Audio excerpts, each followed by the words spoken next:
I don't think courts have ever been about what caused you to steal. It's like you're here, you stole, and here are the consequences, here are the rules. Hi, I'm Matt Watkins with the Center for Court Innovation, and you're listening to the New Thinking podcast. Today I'm at the Red Hook Community Justice Center in Brooklyn. I'm with Judge Marcelita Haynes of the Los Angeles Superior Court, who's here today visiting the Justice Center. Judge Haynes presides over one of LA's 4 recently created community collaborative courts, and that's what we're going to be talking about with her today. These are courts that look for long-term solutions to the problems that can cause some defendants to be appearing again and again in court. Judge Haynes, thanks for joining me today. The first question I wanted to ask you is how you see this community collaborative court fitting into the problem-solving court model, and what does problem-solving mean to you?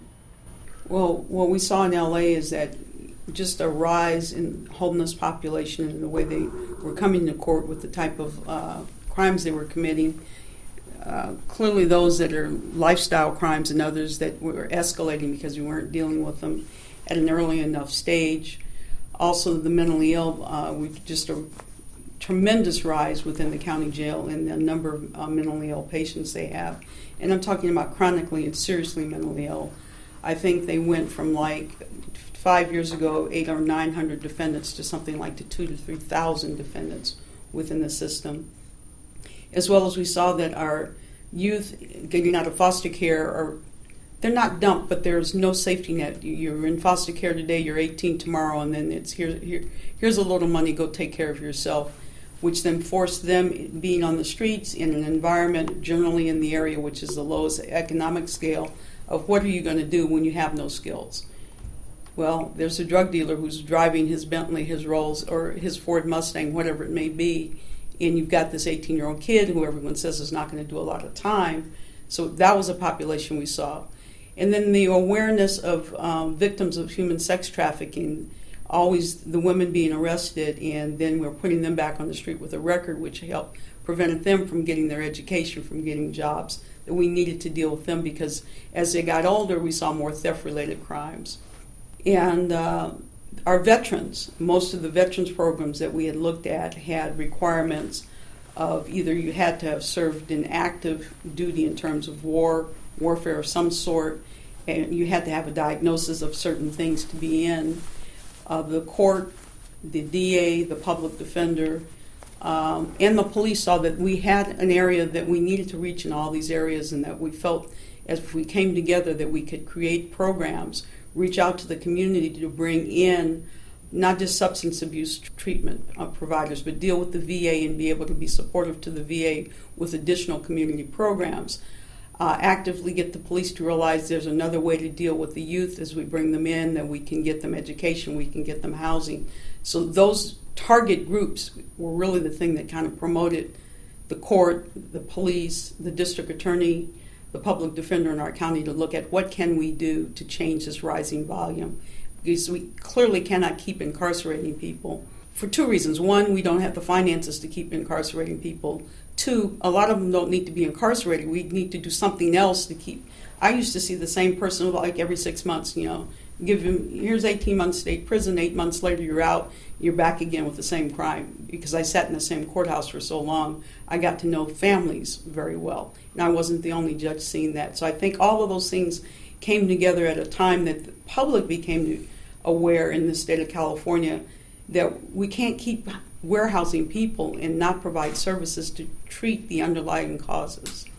So how does the model work then? I mean, if we take, say, the defendant that is appearing again and again in your courtroom, what's new now about this community collaborative approach that's going to try to solve that problem? Presiding judge of the LA Superior Court, Carolyn Kuhl, decided that we had enough resources in terms of judges to put together 4 courts that could look at that targeted group I mentioned. But in dealing with our justice partners, they decided we would focus on felonies, keeping people out of prison. So that was the first hurdle. Well, then which felonies do we focus on? Well, we don't do serious or violent felonies, or what everyone knows, I think, in the country, which would fall under the 3 strikes laws. We don't do arson, we don't do child molestation. We don't do robberies. We don't do residential burglaries. Now, there is an exception to all that. The DA's office, if they've read the facts and feel that they can change the charges so they're not as serious. And so the district attorney's office is able to say, we find that to be an exception, and we feel that you have services within your court that you can deal with that person, because the chances are that person is chronically homeless. And there's what we're beginning to see is mental illness seems to cut across every single area that we're dealing with. So our courts deal with the 5 areas of substance abuse addicted, 18 to 25-year-old at-risk youth who are in foster care, human trafficking survivors, because I don't like calling them victims because they're surviving, the mentally ill, and veterans. And like I said, almost every case I have, even whether it's a vet, there's mental illness, homeless, there's mental illness. We have our first human trafficking survivor, and there's mental illness because the court didn't even understand the nature of the abuse that a human sex trafficking survivor has, so I can treat her addiction. But when we found out what was underlying the addiction, we had to get mental health services for that specific condition, as well as we're learning that with our domestic violence victims who are also have criminal charges pending. If she was a domestic violence victim previously, we find that in that history, maybe now she's stealing, but the problem goes back to something else, so that we can provide services for her. And occasionally him. We haven't crossed to him yet, but there are male victims of not human sex trafficking. That is true, but of domestic violence also. So you're really dealing with people with more than one problem at a time often, which maybe were not treated so well in the past by more conventional courts, do you think? Not treated well because they didn't have the resources to even interview them to know what might be causing. I don't think courts have ever been about what caused you to steal. It's like you're here, you stole, and here are the consequences, here are the rules. I think part of that has not been a lack of concern, but due to volume of what the courts have to handle. And I think times have changed, the country has changed, that we're looking at certain crimes. We know there are underlying problems. When you see someone stealing, just because it's a petty theft, if I need to read a little further, what did they steal? They went and stole 12 bottles of liquor. Well, now I kind of have an idea. If they weren't having a party, which they probably weren't, that I have another issue maybe I can treat if I have the services. I think what's come along with the court's awareness is the community has become aware, so that there are providers that can provide services for those things. 10 years ago, I could have seen that as a problem, but not have any place to send them to deal with it.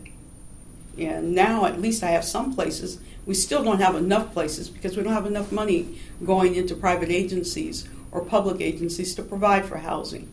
At best, I can get someone in emergency stay-in housing and hope in 2 months they might be able to find them permanent housing. Well, what do I do with that person for 2 months?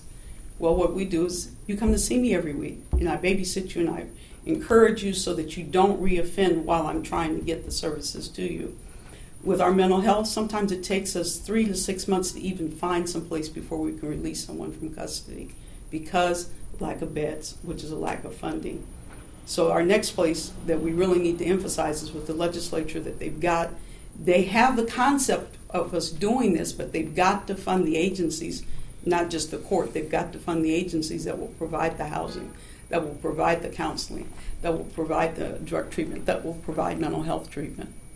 Because this is about alternatives to incarceration, but right now you're saying you don't always have enough alternatives. Exactly. Yeah. And fortunately, the way LA's built, the 4 of us are regional, so I'm in Long Beach. The city of Long Beach, I think it's very interesting listening to how Red Hook came to be. The city of Long Beach is where Red Hook might have been back in the late 90s, recognizes and has a lot of resources. Some of them are specific to only people who live in Long Beach. But the rest of the county is catching on. The Board of Supervisors just created a new agency. It's something about reentry. It's about people getting out of who've been incarcerated, trying to support them when they get out without them having a new case. But they're also working with us in terms of getting grants and funding for housing, for education, for drug rehab. But the court is limited. I can't go out and fundraise. All I can do is hopefully go out to agencies, make people in the public aware that we're here. We want to help, and we need help from the community side.